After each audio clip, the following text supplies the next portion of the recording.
Welcome to Slow and Steady, a podcast where you get to follow along as we build products in public. Each week we'll give you an honest peek into our lives as we share our struggles, our wins, and everything in between.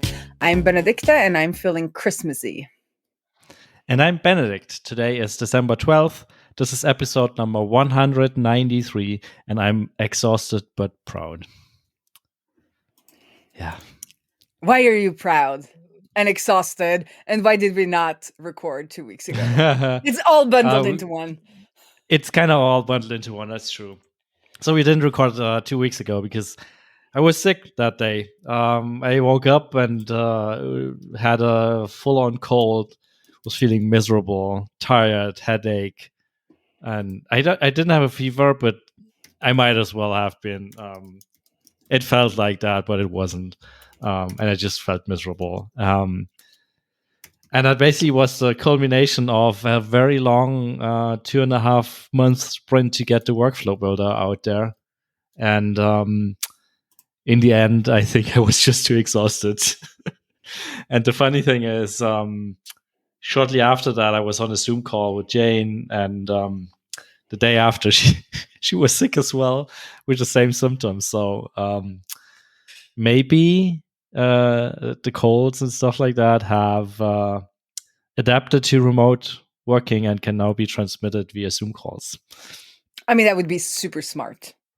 That would be from nature's point of view. That would be super smart. Yep. And for whoever was watching and Ben is probably now shocked. I just added a banner to this video so that streams so people can know that they should head on over to Product Hunt and vote, because you gotta. What we're not supposed to say to vote. It's just you're supposed to say to support us on Product Hunt, right? Go vote. Everyone knows what that means. Go vote. The official recommendation is to say to support, right? So I know that's the official recommendation. I think as the person making it, it's important that you don't. But as a fan, I can say. Oh, okay. So you're allowed vote. To say it, but I'm not. Okay. I think so. But is it called Workflow by Userlist? I just made that up. It's called Visual Workflows by Userlist. Yes, that's the thing. Visual Workflows. Where it's at on the Product Hunt side. Yeah. But yeah, we launched it and it's done. And we actually launched it last Tuesday. Last Thursday. The initial plan was to launch it last Tuesday, but then both Jane and me got sick, so we postponed it for a couple of days, and we properly launched it on Thursday. And today we're launching it on Product Hunt because we like to split those separate, launch it separately, because in the early days we launched everything on Product Hunt and that's it, and that sometimes doesn't go well, and then you're poof, it's gone. All that work and effort for nothing. So now we're doing a launch for our website and a mailing list and stuff like that, and then another launch in Product Hunt. So yeah, and it's done, and we got a lot of good feedback. As usual, we didn't get a lot of immediate signups, and there's no spike in new trials and stuff like that. But that has never been the case, except for the initial launch. Mm-hmm. And I think of those people, no one converted. So it's just not the type of business we are. So I'm fine with that. But we got a lot of good feedback, and I'm glad that it's done. At least the version 1 is done.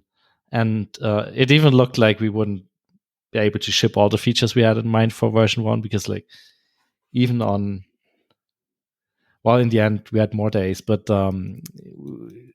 Friday, the week before we launched, we were still having problems with one node type that was just super complicated, and I was ready to just scrap it. I had a shitty day. I was still exhausted from being sick. There was other shit going on. And Leia was running into problems with the node type, and at some point I was like, okay, I'm calling it. We're not doing this. This one particular thing is just not going to happen. And luckily he was able to figure something out on Friday and I think on Monday. So by the time we enabled it for everyone, it was up and running and working properly. But man, in the end, it was a little bit of a decent push to get it done, which in hindsight probably also is a good thing, because it allowed us to prioritize stuff, and even making that call of like cutting that feature, even though we in the end didn't. I think, yeah, having that date there was a good idea. So yeah, it's out there, and I'm exhausted and proud. Because you're sounding a little tired. Like, I am super excited, and you're like, right. Then we pushed it over the thing, and it's out there, you know. But then I'm also a very good fan. Like, that's one of my superpowers. Yeah, and it looks so good, and the marketing material looks so good, and the whole like launch thing, it just impressive. Thank you. I mean, the looks is all Jane's work. Like, I no know, matter, like, but nothing it just else. No one shines else quality. contributed. Just shines quality. So Jane, great job. Even though I keep what's it called? Not encouraging. I keep bragging about Benedikt in my social media posts. It's mostly because my audience is mostly developers, so I kind of want to speak about like the development effort, but I do see the work that you put in, and it's lovely. It was a true team effort. I think everyone in the company contributed at least a little thing to this, and that's just, yeah, amazing. And it felt really good to finally ship it and have everyone has been involved in this at least a little bit, and that's a great feeling. And yeah, overall, I'm happy, I'm proud. I feel like it's really solid, and the feedback we got is that it is solid, like from people who used it, and that makes me super proud, because in the end we're like a product team of 3 with Jane on the design, me on the back end, and Leo on the front end, and being able to pull something off like this at the quality we managed to build it at, I think that's an achievement. So it's a big achievement. It's a super big achievement. Let's just sit with that.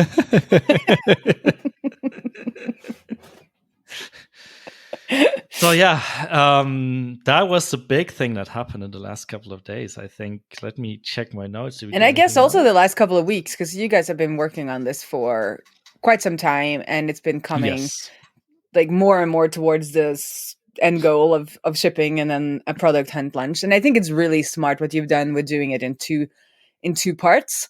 I've also realized like a little bit now with kind of the more DevRel work I do, that you kind of have to like drip it out to kind of not that it exhausts people, but just like drip it out so people have like multiple points where they can chances to get the news, and then having to like first announce it and then ask for help to kind of get the product hunt launch to happen and like be a success. I think even though you don't get, as you said, new customers straight from that, at least people will be aware of this new feature and can take that into consideration when they talk about the product to other people. Yep. And it gets more visible when you manage to do these like drips. And I think that's why we see these larger DevRel tools do like they call them like week launches, and they like launch a little thing on every day instead of having like one big version, whatever release. They kind of make it into a week instead of a day. And I think it's just to get that momentum and like, yeah, give people a chance to see it. It just increased the surface area, right? Because and I think that's what we did wrong in the, like, at least a couple of times in the early days, where that's on multiple levels even. But like, I think one mistake we did in the past is like focusing so much on like this one day and packing everything in this one day and this one moment. And that's, for one, is like marketing activities, like tweeting about it and like product hunt and website and I don't know. But it's also, I think, what we did wrong or were a little bit stupid about in the past is like just packing too much into that. Like, I feel like a lot of the stuff we launched in the past was just, there was too much in it. Like, and at some point we realized that by stripping it down for the initial launch, that gives us a couple of more opportunities to launch more stuff later on, right? And this is what we're doing for this one in particular as well. Like, we have a long list of other things we want to do with the workflow builder, but we're deliberately not doing them, even though some of the stuff is already done. Like it's just behind the feature flag and it's not shipped yet, because by packing it all into one, we can talk about the launch, but not about this particular tiny new thing we also added to it. And by launching separately, we get another opportunity to talk about it and promote it. And I mean, we're probably not going to do a product time thing for all of them, but at least it's like a new announcement every now and then. And yeah, I feel like. And also, even though you say like, oh, it's done or it could have been done, it still takes a little bit of time. So if you keep thinking like that you'll end up having the launch in 3 months with all of the things. Instead of just being like, this is what we have, it's already valuable, let's get it out there, and then we keep shipping, and you get both the benefit of people getting the features, some of the features early, and you get the marketing benefits of like dripping it out over time. So it's like, it's a win-win overall. It doesn't feel like, like a dark pattern where like we're not shipping things just so we can be, it's like, because it's still, even though it's just a simple little extra thing, it's still going to take a day or two to get it done and verify it and QA it and all of the things you need before you can just ship things. So yeah, but that's a good lesson to share with folks. And I think we forget that in the beginning, especially because it's like, oh, we're launching this thing and we want to launch it like with a big bang, and then it's like, well, the problem with the big bang is it's like it's over in a second, right? And then the bang is gone, and everyone's, what? What? I didn't even see that. Was there something? I think I heard something, but it's gone now, so I don't know. And you don't know what's happening in the world. You don't know what's happening in people's lives. Like suddenly I see more and more people taking like a week off Twitter, like to just, or like off marketing, like not just Twitter isn't the only marketing channel, but like people are more, they do things like, just stay away for a week because they're got busy lives that week. And then if that's the only chance they get to see something new, or if they just like email bankruptcy on that week and then just put it all into archive, your news are never gonna get there. Yep, true. Yeah. But then we're participating in more news and more emails and more, but that's a discussion for another day. Yeah. Maybe it's not helping, right? Well, yeah, at least, as long as we don't start having automatic AI written emails that are being replied by AI bots. And but let's not go there. Nope. Yeah. And so the other thing we did in the last couple of weeks, and that's about it with my update, and we also dusted off our website, which in hindsight was also a bit embarrassing. We've been doing a lot of content on the blog lately, and I think we also earlier this year redesigned the blog a little bit. But in preparation for this launch, like we had new screenshots for the website, like the homepage and the new feature page for the visual workflow builder. While preparing that, we, for the first time in like months or maybe even years, we looked at all the other pages and we're like, oof. Like, this is like, the design over there is slightly broken because some CSS changed months ago, and maybe that copy doesn't make any sense anymore, and that screenshot looks particularly outdated. And so we made an effort and dusted off the website a little bit, and I think that was also a good thing.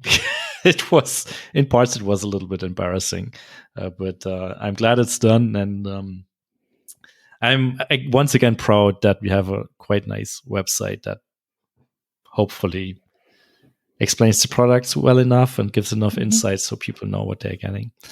And while I said like that we didn't get a spike in trials from the launch, at least it looks like we got more trials and more quality in trials after we updated the website. I'm not 100% sure it's related to that, but it started after we updated the website. So it might be related to that, or it's just seasonality, because December has been a good month for us in the past as well. So maybe it's that, maybe it's the website. But I've also seen you being better at sharing work in progress updates. We try.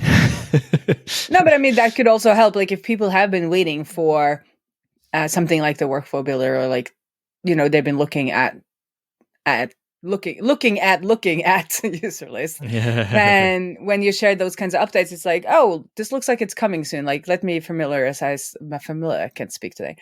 Again with Userlist, and then be ready for what's coming instead of waiting until that moment. Like there Yeah. could be some Yep. effect around there as well, but Could be, yeah.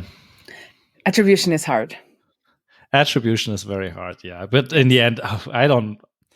This is a stupid thing to say, but I don't mind where they're coming from as long as they're coming. Things are coming, and as long as they're high quality. As long as they're high quality and actually turn into paying customers. Again, it's stupid to say that, but it would be good to know and good to like make it more repeatable than it is right now. But I'm taking the signups no matter where they come from, I guess. You should. So you want to know what's up with me? Oh, absolutely. I heard you were viral on the socials. I went viral on the socials, at least viral for me. That was super weird, because we've been experimenting with creating clips from the live streams, which has been a lot of fun. I'm working with Krista VA, that you also know, and they've done a great job making clips. And I come in and we like tweak them a little, and then we schedule them, and we do like some that are kind of on topic web dev wise, and then we just do like fun ones because we do a lot of chit chat and things happen on these live streams. And one day we were live streaming, and 5 minutes to go live time, IKEA called me and were like, hey, we have a delivery. And I was like, no, absolutely no. I scheduled this for Monday. You're not coming today. Luckily, it was just like a part of the delivery, a little bag with some light bulbs, because somehow that got its own shipment. So we made a clip of that, and that got 2,500 views. So for me, that's viral. I mean, it's not viral for other people, but for me, 2,500 views is a lot more than 92 or like 30, which is more what we've been seeing. So that was fun. Also gave a lot of new subscribers. And we haven't really lost any of those subscribers since they came, and we're just still consistently getting a lot of subscribers from these clips. So the other clips are like, doing, now I don't remember, but like some are like 500 and some are like 100, and but just like consistently putting them out there. And people always say that you don't really know what's going to stick. And I also think we scheduled, and then that wasn't planned, but the IKEA clip came out around Thanksgiving. I think Thanksgiving weekend. So a lot of people were just probably sitting at home, like watching, shorts just for fun. And this was like a little bit of a fun rant, and that seemed to gain traction. So that was fun. But just doing the clips has been working really, really well. And I think is really fun to work at, like finding these like fun little clips. And we're sharing them on YouTube Shorts and LinkedIn and Instagram Reels. And I now also have a TikTok channel or a TikTok account. Also doing it on TikTok. I have not told anybody. I have one follower.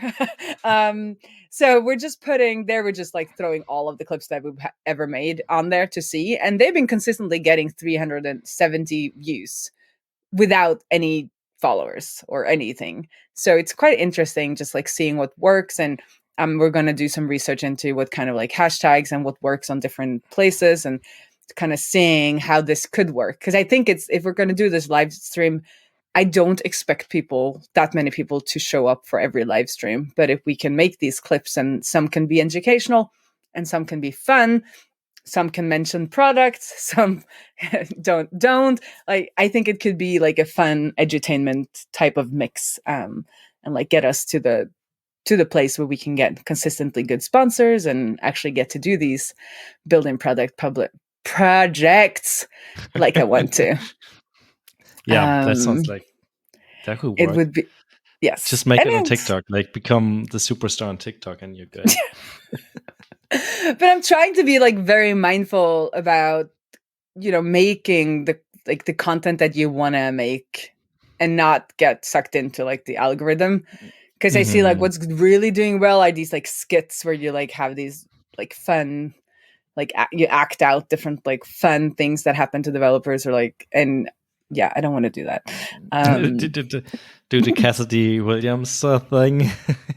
Oh, I haven't seen hers, but I haven't seen some that she shared on Twitter, which are really fun. But I don't know. I don't know why I don't want to see. This is like I say, like I don't want to do that, and then maybe it's just because I'm jealous of them. So no, I'll do them. But I'm trying to make at least things that I enjoy making. Like I really enjoy streaming, and this is a byproduct of the streams, and it's very sustainable, and it's and if we can get a following that likes that, then we can actually just keep doing that instead of trying to make something that maybe would get more followers and more views, but then you have to keep making something that you don't enjoy making.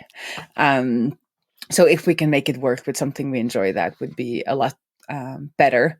And I would like to get into making more edited videos as well with topics from the streams. Like we see like, oh, like we were doing forms and how like HTML forms work by themselves out of the box, like no JavaScript needed. And like that could be a really fun edited video now that I've spoken about it on stream and done an email, and like it's starting to mature in my head. Like I could make a video out of that would be very educational and good, hopefully. So that's the plan. But other than that, sad news, but also kind of good news, because I've been grappling with should I stay at the bank or not. And as you've heard on this podcast before, is that I just really, really love the team. We had just like built up trust and speed and like all of the good stuff. And I was like, okay, I'm going to stay till Easter because of the team. It's like a really good team. And we managed to ship last week out into production, which is awesome. But the bank is going contractors are out. So they are cutting back to bare minimum. So I am out together with another person from the team. And we're all very sad. Like we were like crying almost on Teams. So that was very sad, but I'll hopefully, at least the one other guy that's like looking for a new gig in January was like, you can come and we can like co-work at my space, like figure out what we're doing. But so I either have to find another style of gig, which is like a 50% development gig, or just get this DevRel as a service bus up and running. But I was like, oh, I have time. Like I have till Easter, like this bank job is so nice. And I was like, no, okay, gotta get this to become a moneymaker. But that's the way of being a contractor. We have in our way 1 month, I guess you can get like fired, and that goes both ways, and that's why I love it. So I'll never stuck in a place. You're not actually complaining. No, but it's like it's sad with it because like sure, like you have a very good team that you like really enjoy working with, and that kind of makes a lot of the other things like, okay, other things are not perfect, but like seeing that together we can like make stuff. And that it's opened my eyes to that I probably need to work more in teams. And now that I have I got 2 VAs doing different things, that is also, I've been realizing like I really enjoy that there's more like 2 people doing the thing and kind of collaborating and all of, I don't know, I'm not a lone wolf, I'm realizing, and which is surprises nobody, obviously. It is kind of surprising for developers to say that, let's be honest. But I also think that, listener, or if you've listened for a long time, like I've had family issues, like with my mom getting Alzheimer's, and it's been like a lot of process around that and a lot of admin work. And I haven't really been wanting to collaborate with a lot of people. I've been like, okay, I just want to do my thing. Just let me code alone. But that is kind of settling. And I'm realizing like, oh, I actually do want these people in my life, just friends and family, and also more colleagues. But different seasons of life, I am guessing. So yeah, that was my DevRel Queen Ray update, I guess. And then it's like full steam forward. And I've been working on this Framer integration for a long time. And then finally, I think I said that last time too, but now really finally things really clicked into place, and suddenly we both have a code component that is being reviewed. And I managed to make what's called a remix template. So I am getting to know how things work in a no code field. Like you don't create packages and then you deliver them to NPM or to any other place and then they download it. You kind of make these projects and then other people can remix them so they kind of get a copy.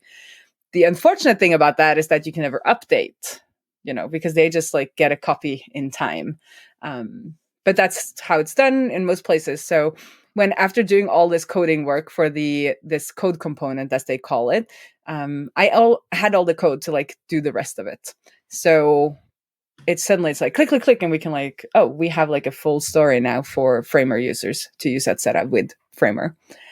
And just don't sleep on Framer, people. It's so, I mean, it's just like, we can just all stop working, really, because like you just drag and drop and you have a full functioning web app, really, because it's React components behind the scenes. So if you have a little bit of coding chops, you can just, I don't know what to say. Like these designers are gonna kill us. They're gonna kill our jobs. I've recently come across a website. Like we were thinking about like doing more like a developer oriented page on our website. So we were researching like those developer oriented products a little bit on their websites. I came across a website that we really liked, and then I was like, okay, inspect code, and I was like, oh, that's all Framer. That's impressive. Like it's entirely built with Framer. It's responsive, it's nice animations. What blew my mind is there was a section on it where it looked like there are screenshots of the app, and then I was resizing the window to check like how responsive it is, and I was like assuming that the images would just scale, but no, there weren't images. There were real instances of the application UI, and the entire application UI in the screenshot was like responding responsively to what I was doing. Well, that was insane. It is insane. And I'm seeing now, because I'm exposed to kind of the community, I'm seeing what these usually quite young designers are able to do, because they have the eye and you can kind of draw out, but it's more component based than that. So it's not like a fully just like endless canvas and you can do whatever you want. There are some constraints, but they are not that limiting. And it's made to make really nice and slick looking UI, and you get all of Framer Motion, which is a package you could use in your own project for free with Framer. So all of these like smooth, everything that makes like a website these days feel just a little bit extra. Like you get that with Framer if you have an eye for design. I mean, you and I, even though we're not the worst people, we would still kind of like probably get lost and just make something that, doesn't look that great. But I see these young designers and they're doing that, and then they're picking up code on the side, and then they're like, I'll just tweak here and I'll just tweak there. So I feel like this is like the new WordPress. Remember how people like started a blog and then how do I do this with CSS? And then they learned to code, and that was their like gateway into coding. Or I think for a lot of Americans, it was Neopets. I never used that, but that was the thing. I feel like Framer is really a place where people are going to be designers first, or like just wanting to make websites first. And then they're like, oh, I want to do this little tweak. And they can just add create their own React component and drag it onto the screen. And that is and I just feel old and outdated. Yeah. So, and then our designer at Outsera, he was like, oh, we need to have a better brand studio or something. I don't know what we're going to call it, but like a place to kind of configure your brand settings for Outsera, because you can make, email sign up forms, and you can make your login and your sign up and your profile. We have like embeds for that, and we want one place to kind of unify, so you can like make one design that works for all of these. And then our developers do have a lot to do, and he was like, I'll just start playing around in Webflow, which is kind of his tool of choice. And then he shows up for our like Monday meeting with a fully functional demo in Webflow. Nice. And I was like, and you're not a coder? He's like, no, I just did a little bit of JavaScript. I'm like, okay. So we at the stage where JavaScript is not coding? I think so. Like PHP was not coding, it's And he knows CSS super well. So what he was doing, it was like he's got a lot of it. Like he made the inputs he wanted in Webflow, I think, like designing them in Webflow. And then he had a little bit of JavaScript and updating the CSS for the preview on the other side of the screen. And it's like, okay, so we just need to replicate this now then with just pure code. It's never going to look as good, but no, we're going to make it look as good. But yeah, there is a lot of things happening in that space, and I think it's going to be very interesting. And I think it's Framer that also has like an AI component where you can tell it to create a page, and it creates a page for you. Yeah. TLDR, TLDR, Yeah. Like they recently had a fun experiment on their website where you would like hand draw a little bit of UI, and then you had to put in your OpenAI key and press a button, and it would like make the thing in like just make the thing. Like one of the examples I vividly remember was someone was drawing like 2 lines, like similar to like a range slider, and put labels on them with rotation and scale, and then a box below it, and then press the button, and he had a small app with like 2 range sliders, and when you move the range sliders, the box would rotate and scale. And that's just from that one thing. That was kind of impressive. Yes. I tested that a little bit. And it's really funny how he blew up with that.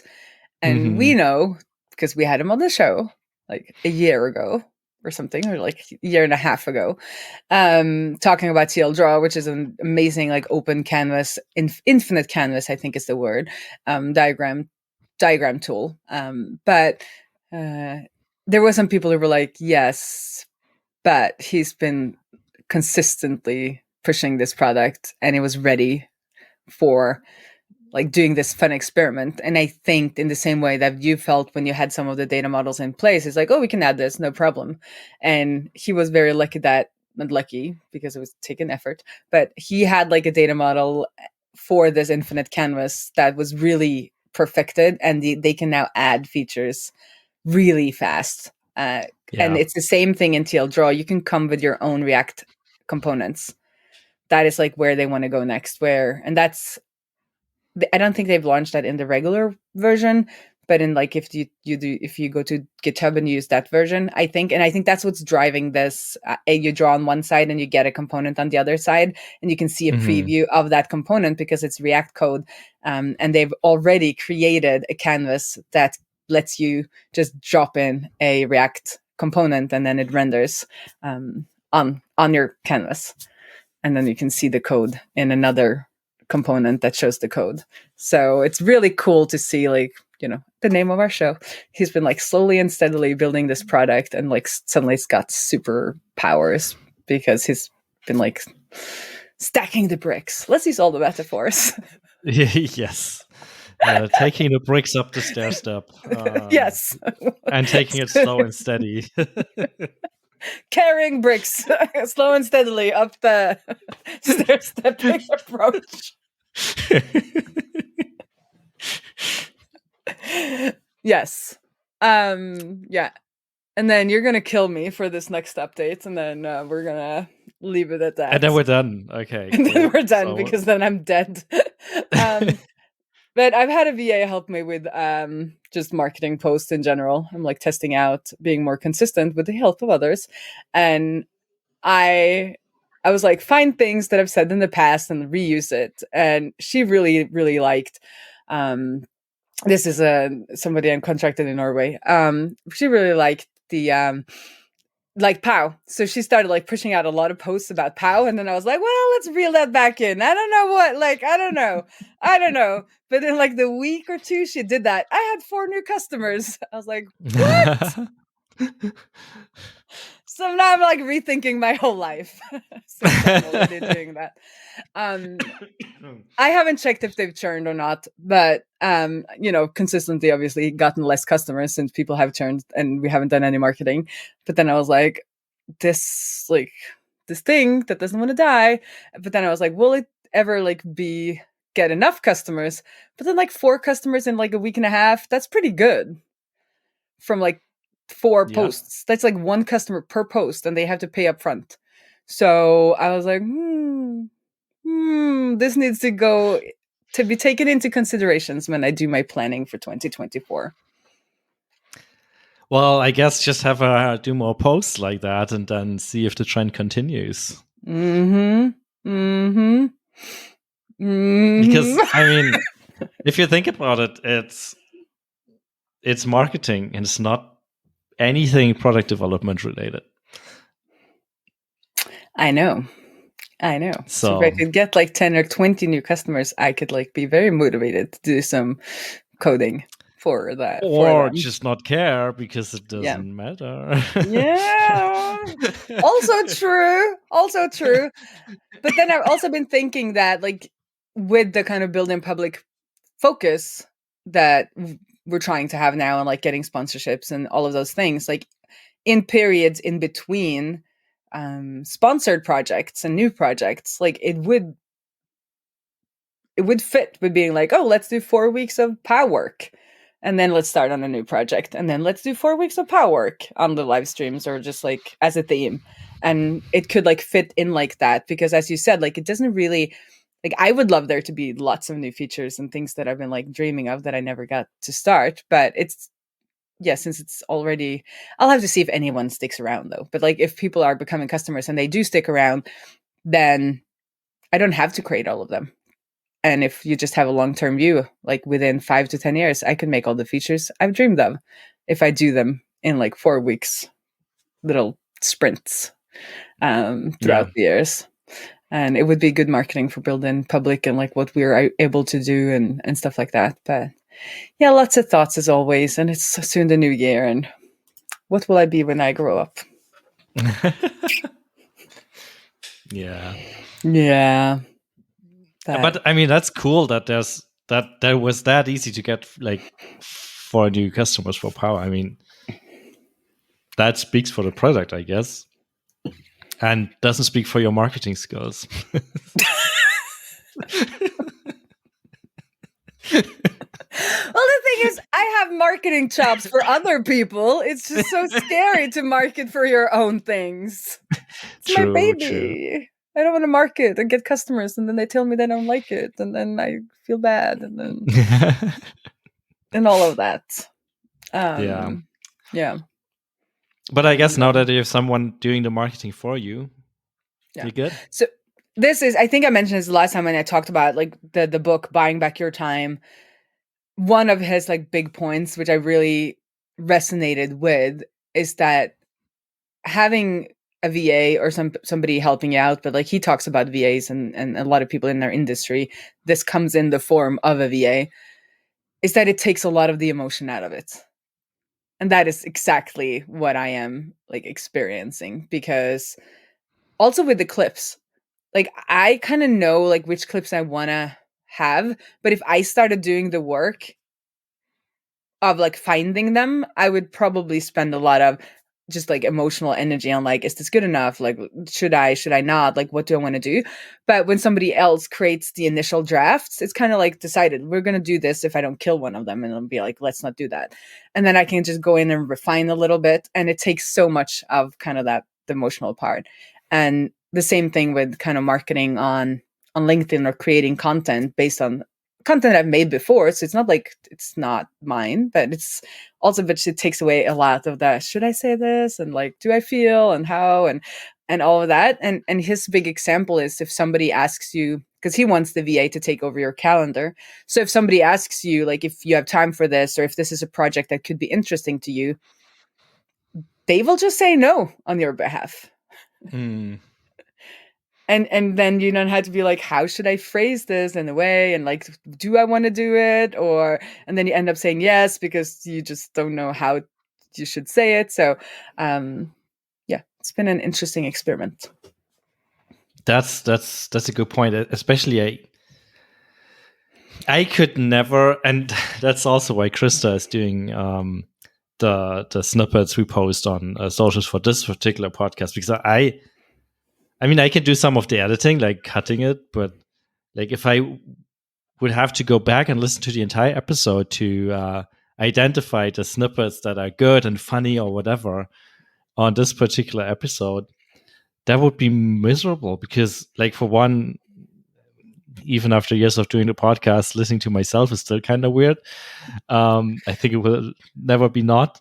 But then, like, listening to it, you start to questioning what you did, and maybe next time I should focus more on doing the less as and less and I don't know, fewer hesitations and stuff like that. And at some point, you're just like overthinking everything, and because it's also involved in like creating the source material, you're like overthink creating the source material. And same with marketing a product. I mean, it's this funny saying that like doing a screencast for your product is the best way to find all the bugs and imperfections, because suddenly you realize what's broken and stuff like that, which in a way that's good, but at some point you get like you're not getting anywhere with like the marketing material, because like, you keep obsessing about like a small detail that probably no one else notices. And if you're doing that, if someone else is doing that, they probably won't notice that little thing that you might notice because you built it, but everyone else doesn't care. But also they can't go back and fix it. Like, and they can't go back and fix it. You know that, I'll stop the screen recording and then I'll go and fix that bug, get it into production, and then I'll do the video. And then I find the next thing, right? And then you're like, then I'll do the video, but somebody else's job is to make the video. Will kind of work around whatever problem they find, because they can't go and fix it today. So they would have to maybe wait a week, or they would need to communicate that. And, you know, but as kind of the craftsperson, you can be like, oh, I'll just redo that. And that's not, So get a VA. That's all I got to say. Or two. Or two, or three. Three. You get a VA. You get a VA. Everybody gets a VA.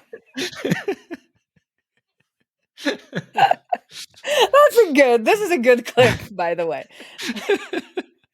Well, maybe you should start doing clips as well. Who knows? Well, Krista's getting really good at clips, so. Well, you know. Let's see. Let's see.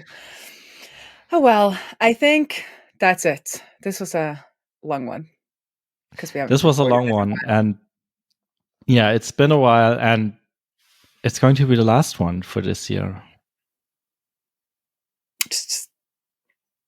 Doesn't compute, right? This year needs to be longer. I mean, in theory, we could squeeze one more in, but I think it's second Christmas holiday next time we would record, and that's a public holiday around here, at least. I'm not sure about Norway. Is it a public holiday? It's a public holiday. Yeah, the second is a public holiday. Yeah, but then because I saw that then if we switch up, so if we do it in 3 weeks, we'll start on like the first Tuesday of January and that of the new year, and that is not a public holiday in Norway. I don't think it's one in Germany either. No, it's not. Yeah, so then we can just start at the beginning of the year, and then we'll do every other week from there on out. You won't get rid of us yet. We keep going. We'll keep going. Cool. Well done to everyone listening. Enjoy your holidays. Celebrate. Have a nice new year. And see you on the other side, I guess. Yeah. See you around the interwebs in the new year. Yep. If it's still around. If it's still around.